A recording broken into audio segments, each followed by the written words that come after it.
Всем привет! С вами Валерия. Добро пожаловать в мой волшебный творческий мир. Сегодня мы с вами будем мастерить интересное панно с птичьим гнездом из простых подручных и бросовых материалов. Идею такого панно я увидела на просторах интернета. Для работы нам понадобятся следующие материалы: гофрокартон, линейка, ножницы, карандаш, белая офисная бумага, клей ПВА, термопистолет, декоративная бумага, немного шпагата, кисточки, спонж, трафарет, шпатлевка, акриловые краски, акриловый лак, рафия или сизаль пшеничного цвета, готовые яйца для гнезда или любая самозатвердевающая масса. Приступаем к работе. Из гофрокартона вырезаем квадрат необходимой величины, а также из гофрокартона вырезаем полоски для рамы. Ширина рамы в квадрате должна быть на сантиметр меньше, чем ширина полосок. В данном случае ширина рамы 2,5 сантиметра. Соответственно, ширина полосок для рамы должна равняться 3,5 сантиметрам. Также из плотного тонкого картона вырезаем квадрат, который должен соответствовать внутреннему размеру рамы.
Выемку я сделала специально, чтобы затем было легко вставить внутреннюю часть. Далее работу оклеиваем мятой офисной бумагой на клей ПВА. Бумагу необходимо клеить внахлёст.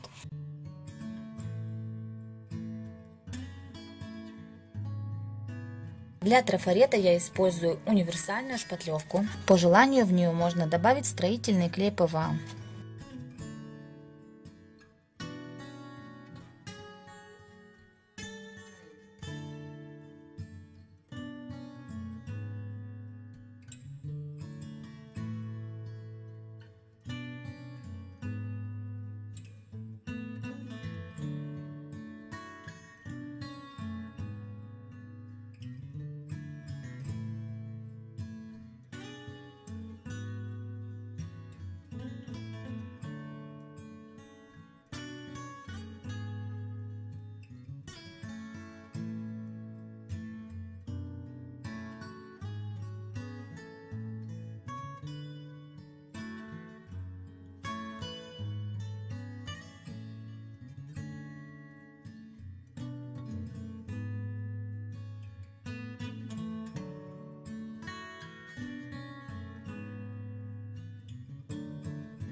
На все выступающие поверхности также можно нанести немного перламутра или серебра.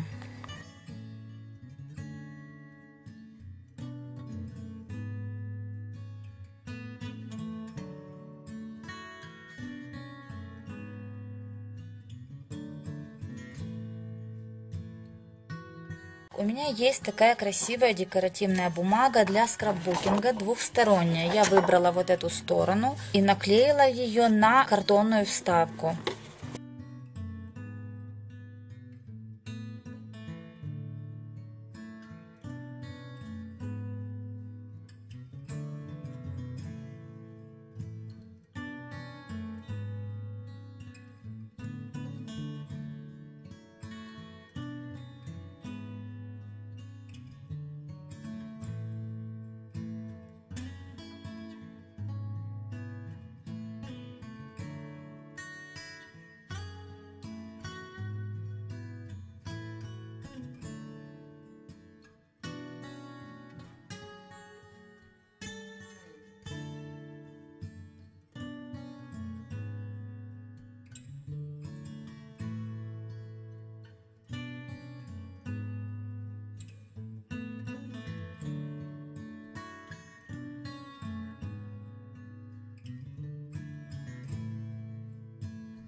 Яйца для гнезда я слепила из самозатвердевающей массы от фирмы Darby. Вы можете использовать любую другую массу, самодельную или покупную. Ссылки на самодельные массы вы найдете в описании под видео, а также подсказка появится в правом верхнем углу экрана.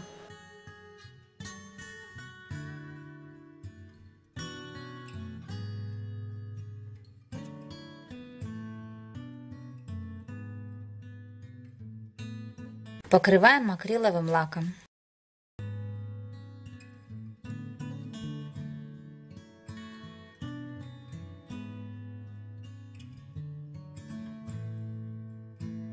Для гнезда будем использовать рафию.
Работа готова. Буду рада, если мой мастер-класс вам понравится и пригодится. И как всегда, всем вам желаю творческого вдохновения и всего самого-самого волшебно прекрасного. До новых встреч!